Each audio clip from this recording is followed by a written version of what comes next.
Listen to me very carefully. Stop scrolling. Put your phone on the table. Look at the screen. I'm going to ask you a question that haunts every man in India between the age of 20 and 40. Be honest with me. Do you believe it is too late for you? Do you look at the 18-year-old millionaires on Instagram and feel a cold stone in your stomach?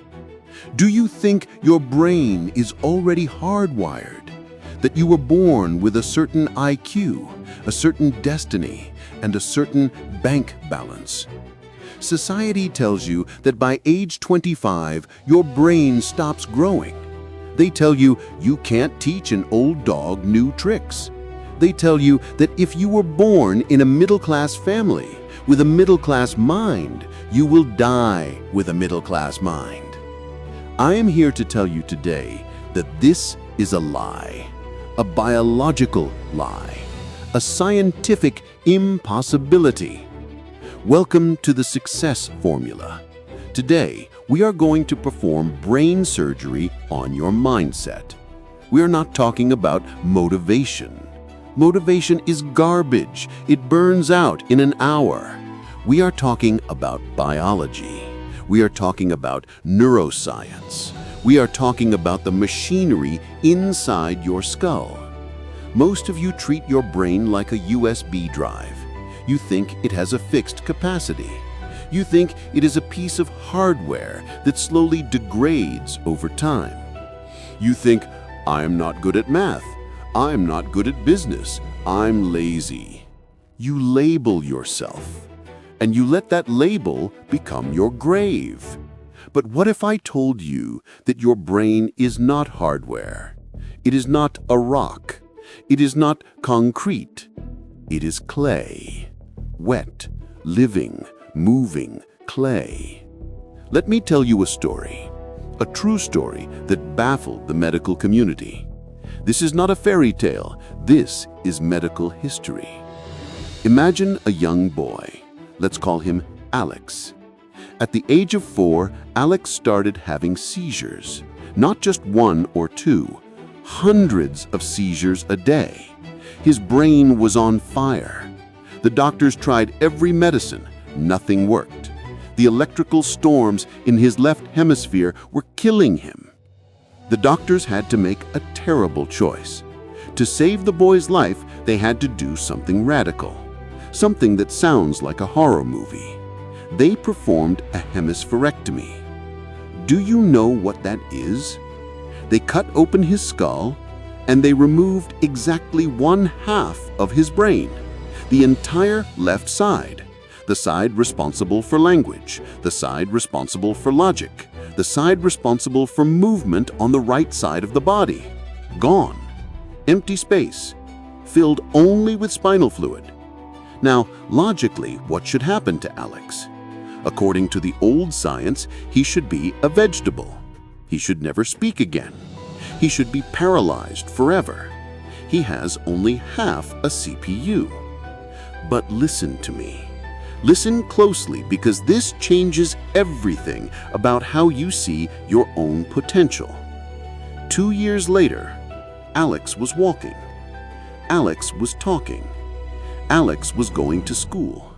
Today, as an adult, if you met him, you would not know he has half a brain. He holds a job. He holds conversations. He laughs. He calculates. How? How is this physically possible? This brings us to the most important word you will ever learn in your life.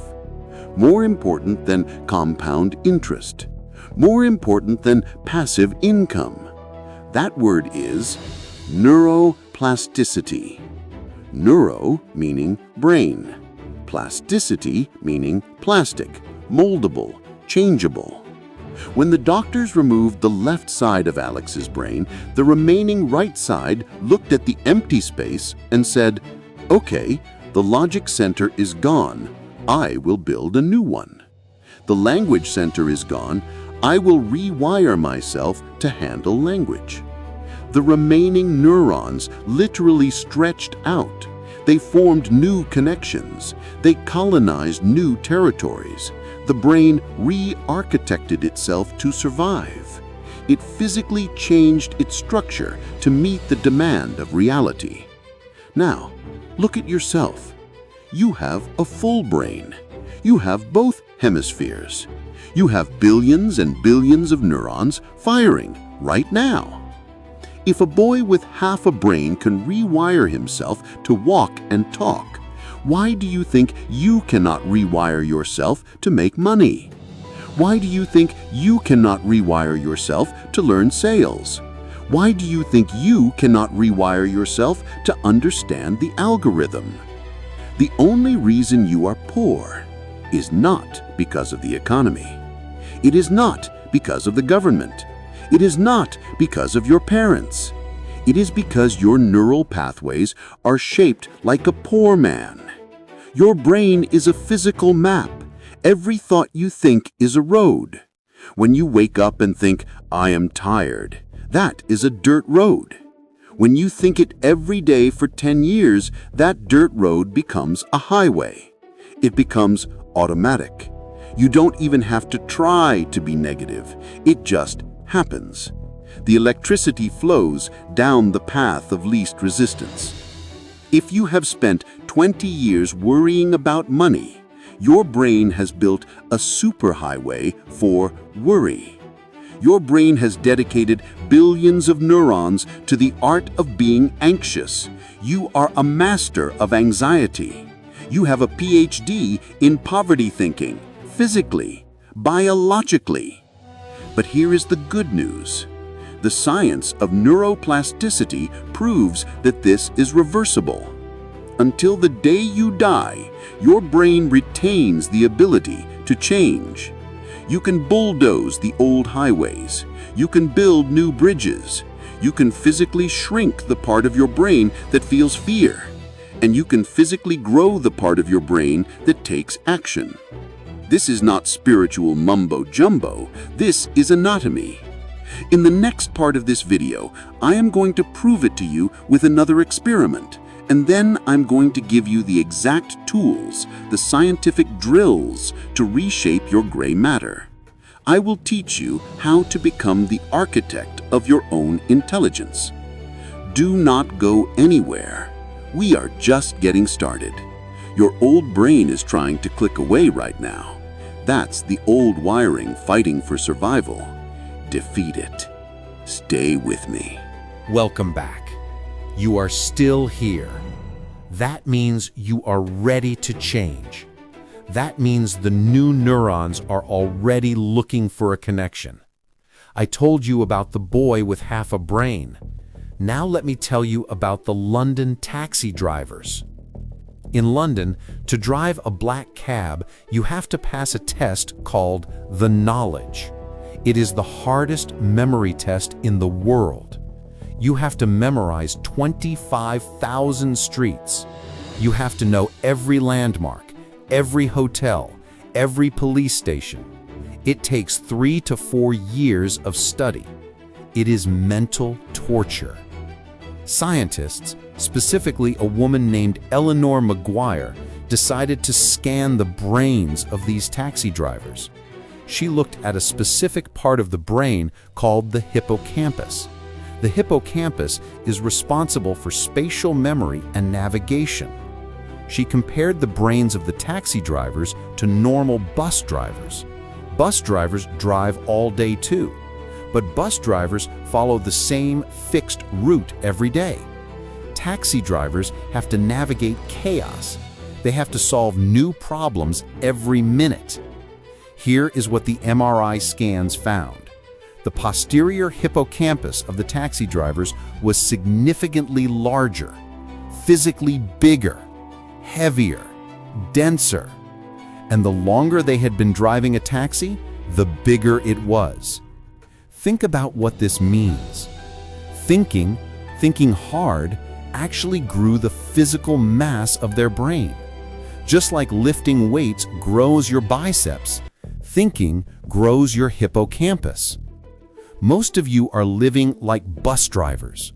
You follow the same route every day. Wake up, coffee, commute, work, boss, home, Netflix, sleep. Same route, same problems, same complaints. Your brain is atrophying. It is shrinking. You are on autopilot. To become wealthy, you must become a taxi driver of the financial world. You must force your brain to map new territories. So how do we do this? How do we apply the algebra of wealth to our biology? I am going to give you 2 specific protocols. These are the tools to hack your neuroplasticity. Protocol number 1, simulation through fiction. You might think, I want to get rich, so I should only read nonfiction. I should only read business books. Wrong. Business books give you facts, but facts do not rewire the emotional centers of the brain.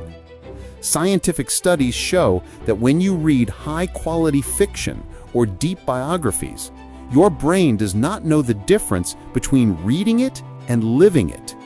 When you read about a character facing danger, your heart beats faster. When you read about Elon Musk risking everything for SpaceX, if you visualize it deeply, your brain fires the same neurons as if you were risking everything. You need to read biographies of great men, not to learn what they did, but to feel how they felt, to simulate their courage, to simulate their decision-making speed. By simulating it, you lay down the first layer of the neural pathway. You are borrowing their brain structure. Protocol number 2, the algorithm of self-talk. I mentioned earlier that your brain is a computer. Computers run on code. Your internal dialogue is that code. Most of you are running a virus script. I can't afford that. Rich people are bad. I am unlucky. Every time you say this, you strengthen the synaptic connection for failure. You need to use the repetition technique. This comes from the concept of Hebbian learning. Neurons that fire together, wire together. You must design a new mantra, a logical one, not, I am a billionaire. That's a lie your brain will reject. Try this, I am a learning machine. I solve problems for profit. Money is a logical result of the value I provide. Say it while you are in the shower. Say it while you are driving. Say it until it sounds boring. When it sounds boring, it means it has become a structure. It means the road is paved. Listen to me.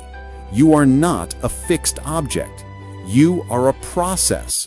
The you of yesterday is dead. The you of tomorrow is being built by the thoughts you think right now. Do not let your past define your biology.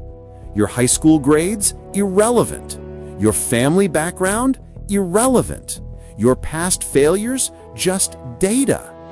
You have the machinery of a god inside your skull. Plastic, malleable, infinite. But it requires a master operator. It requires you to grab the controls. Stop letting the world program you. Stop letting the news program you. Stop letting your broke friends program you. Take the knife. Cut the old connections. Build the new ones. Wire your brain for wealth. Wire your brain for speed. Wire your brain for success.